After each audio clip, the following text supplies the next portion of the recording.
How's it going? This is Dr. Dave Tran, and we have a friend, mentor, principal chiropractor, Dr. Trent Scheidecker. How's it going? It's going excellent, man. It's always going good. That's Yourself? good. Yeah, always rocking and rolling. So how That's did you get good. started in chiropractic?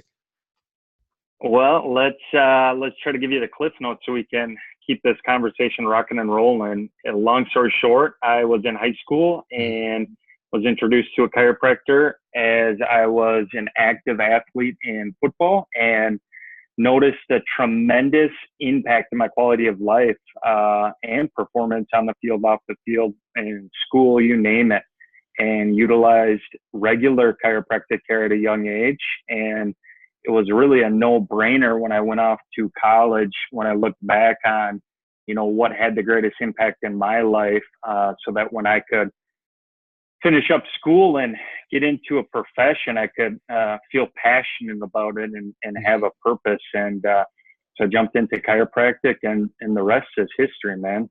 Here I am. So there's a lot of chiropractic students that watch these videos and listen to the podcast. I mean, do you remember what it was like when you first started chiropractic school? Yeah. It was like yesterday. I graduated in 2010.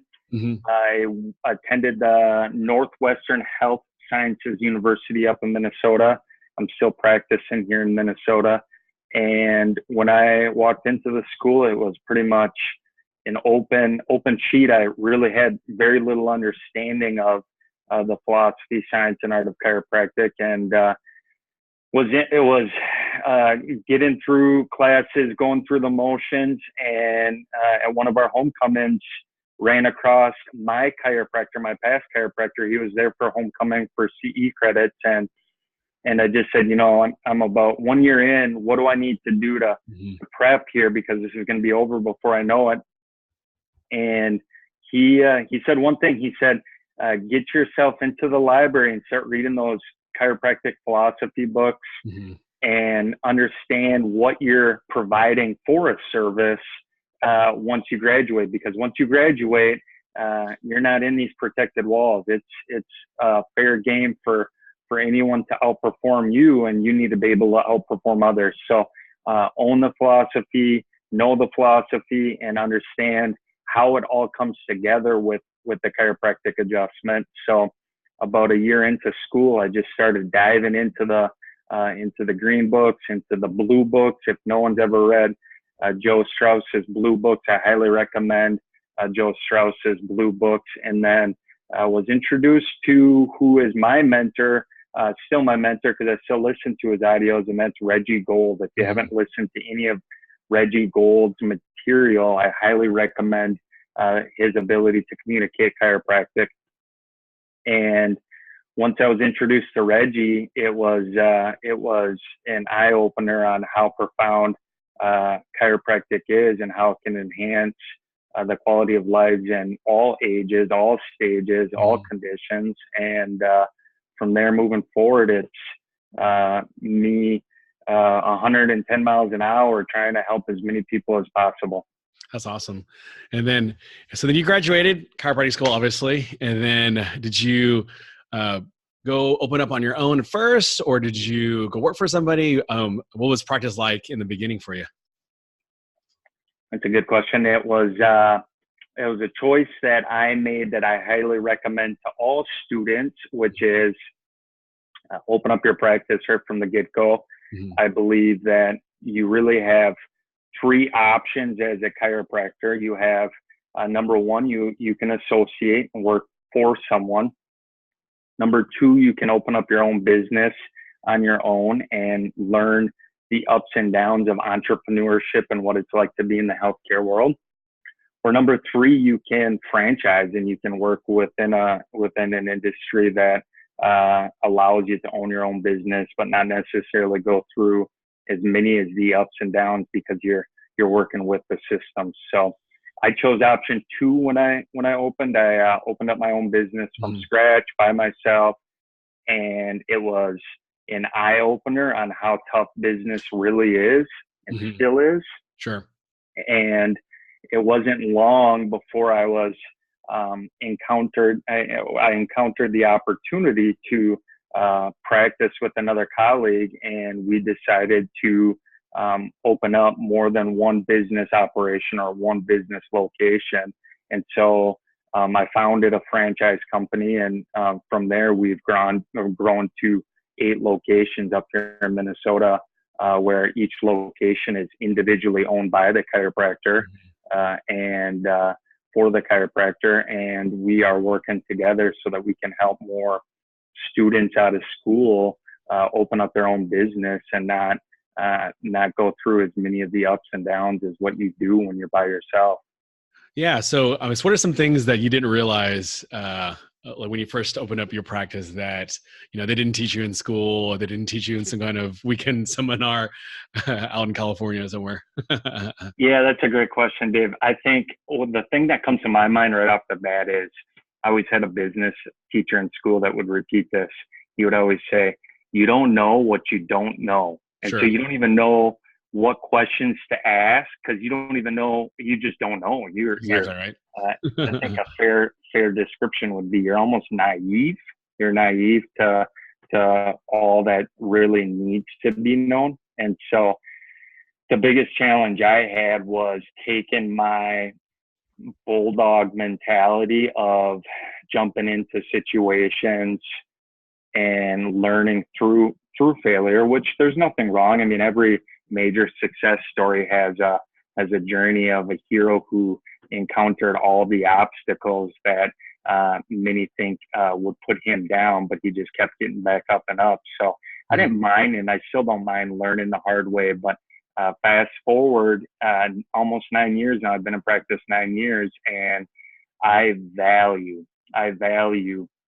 my network of connections, my mentors, my consultants, my attorneys. I value my attorneys. I value my accountants. I value all the people that I've created a network with and through to provide the answers for me that I don't have or may not have as good of an answer because it's just not my scope of field. And so when I opened up, it was like, yeah, I'm going to learn it all and I'm going to do it all and I'm going to figure this out. And now I realize, hey, I have a few passions that I enjoy, and I really want to just focus in on those few passions. I don't need to have 10 different passions because then I'm spreading myself thin. And it's like Henry Ford said, someone asked Henry Ford, they said, you are incongruent in business because you're running a highly successful business, but you don't even know what you're doing. And Henry Ford said, listen, I don't have to know everything. I just have to press a button, and that button's going to bring in a person that does know the answer to the question that I need to figure out. And so in 9 years of business, I rely heavily on my consultants and attorneys and network of colleagues, even my franchisee colleagues, to help provide better solutions to the newest upcoming challenge. Yeah, and that's super, super important, and that's the only way that you could grow a team is, is valuing everybody, and, and obviously like they're giving you value right back. I know. So the franchise that you had started is called Chiro Way, and it is a membership style practice. So for people out there that aren't familiar with that style of practice, could you sum it up for them? Yeah, that's a great question. So I said you have 3 options to practice. You're associating, you're owning, or you're franchising. Those are your 3 options. And the options for reimbursement in the healthcare or the chiropractic profession is there's really only 2. There's someone paying you directly, and that's called self-pay, which is otherwise known as cash. And then the other option is reimbursement. And a majority of chiropractors do a little of both. In our franchise model, in our practice model, we choose to be 100% self-pay or cash, or what you term membership. It's also termed subscription. A lot of different terms for it, but what it really comes down to is whether or not the person's paying you or someone else is paying you. And so we choose the self-pay cash model for a variety of reasons, and one of them being because our recommendations for frequency of care and our chiropractic plans that we create with our members of our practice are, we're telling them, or we're asking them to commit to consistency. We think that consistency is the number one key to success in any program. And so we want people to be consistent with with our recommendations and their regular chiropractic visits. And so we would rather have a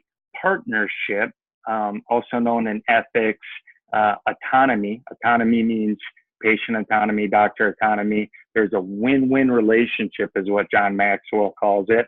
Mm-hmm. And we make the recommendations, and then the member or the client or the patient, whatever you call it, the person accepts those recommendations, and then you set up a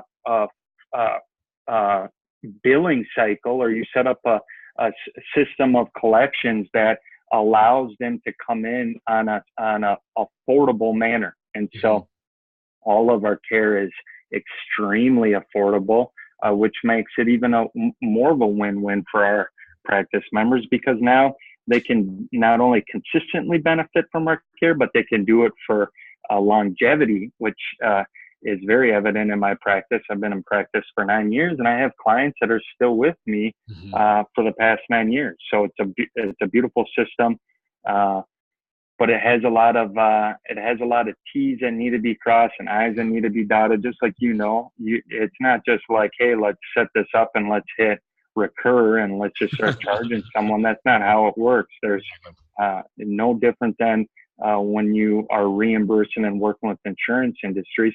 There's standards of the profession, and there's standards within the industry that you want to oblige to and be compliant, so that it's a win-win relationship on all levels. That's huge too, because, like a lot of times, in life, it's always got to be this like win-lose, and it's a big competition, and, and like the biggest value and stuff like that. And, but it doesn't always have to be that way. Like another thing too is like, like now that it's much more affordable and people are able to, see chiropractors on a more routine basis. Do you feel like, have you always practiced this way, or is this something new whenever you came together with your team? You're like, you know what, I think we can put this together and make this into like a bigger thing? Or, has this always been the way that you've practiced? Yeah, I've when I opened my practice in 2010, I started accepting new members in my practice from day one that have been paying me cash. I've never worked with insurance. I've never done any third-party reimbursement. My fees have only increased with time in collections, but they're still extremely affordable. Yep. And I think the vision of what we are doing within our network of Chiropractic locations is we want to have generations of families under care, and we want that to be accessible for a chiropractor coming out of school who says, I want to live in St. Paul, Minnesota, and I want to live on Grand Avenue, and I want to be 2 blocks from my practice, and I want to practice for the next 25 years. I want a simple practice, and I want an effective practice, and I want to be able to do what I love most, which for most of us is the client care or the adjusting. And so with that comes one word, and that's called retention. You need retention within your practice. Otherwise, you're seeing 50 new clients a month, and only 10 of them are sticking with you, and the other 40 are out the door. And so you want to make sure your systems are in place and your fees are set up so it's a win-win, and they continue under care for so long that their kids continue under care after they graduate high school and go off to college and then come back. And you just got this whole practice model that's in the favor of not only the chiropractor, but the families receiving the care as well. That's huge. And, and that's, with that system, like that's no wonder why a lot of your team now that are part of it is growing, and they're serving a lot of people in the Minneapolis, St. Paul region in Minnesota. So at what point were you doing this and you realized like, hey, like this is really working, and then you wanted to reach out to your other colleagues? Was there a moment of like spark, like, okay, let's just try to do this? And Like, can you recall that moment at all? Yeah, I think it started when my colleague Mike Madison knocked on my door and said, I love what you're doing. And I was only in practice for like a year, maybe a Sure. year and a half. And so it was right around the same time that the Joint Chiropractic started franchising down in Arizona, which was in 2010 as well. Mhm. And and I looked at what they were doing, and I looked at what we were doing up in Minnesota, and I said, let's do this, but let's make it chiropractic focused and chiropractor focused, and try to create a system that can be duplicated from center to center, or franchise location to franchise location, but yet still have a little variability. So it's the chiropractor's practice. So that Sure. variability comes with uh, the individual brand and identity that that chiropractor carries with him or her. And so we just started growing through referrals. We just had friends and colleagues knocking on our doors. I haven't actively really tried to pursue too much growth within our franchise year to date or since inception to date yet. We are just now looking at growing outside of Minnesota and renewing our documents in more states where it would allow us to have more of a national brand. So we're just getting to that phase. It's a fun growing phase.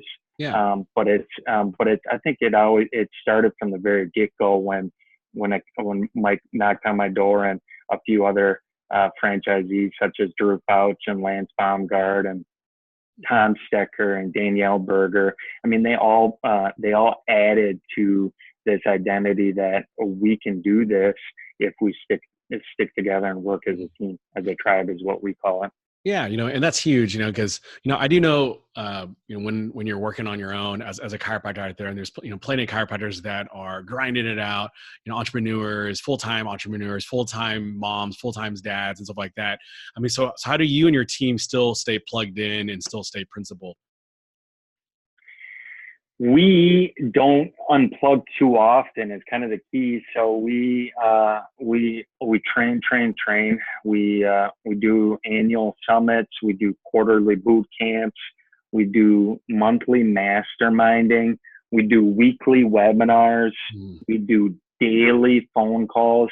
We are an email away that gets answered within a few minutes, or a phone call or a text.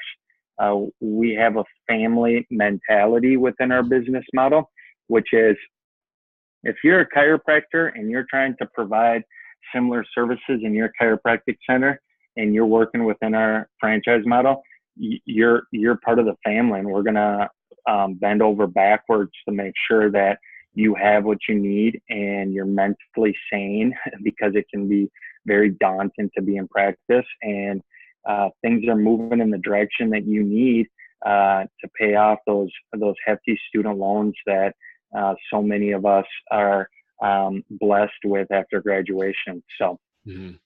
Yeah, that's huge. So now, getting a better understanding of how you got into chiropractic and how you got through school, and now, all the things that you're doing with Chiro Way. Knowing what you know now, what would you say to, little Trent that was enrolling into chiropractic school? What would you say to him now, and what kind of advice would you give him? That it's going to be tougher than what you think it is. I wouldn't change anything that I did, or wouldn't change the route I chose. I wouldn't change the decisions I made, because looking back in hindsight, it's always easy to say, yeah, I wish I would have done this differently. Mm-hmm. But that's not life. You can't live in hindsight. So it is what it is. I chose the route that I chose. But if I could give any advice, or if I could send anything back to the old me, or the, in the future, in the past, saying, yeah, it's tough. It is not easy. And so, like I mentioned earlier in this podcast, get connected. If you don't have a mentor, if you don't have a network of brothers and sisters within the profession that are batting for you and helping you, it's going to be tougher. And so find that group and stick with them, and they'll stick with you. Absolutely. Great words of advice. Thank you so much for your time today, Dr. Trent. If you want to reach out to him somewhere along the way, there's going to be many, many different ways to get a hold of him. It's super easy. So once again, thank you so much for your time today. Yeah, thanks for having me, Dave. I appreciate it. All right. Bye-bye.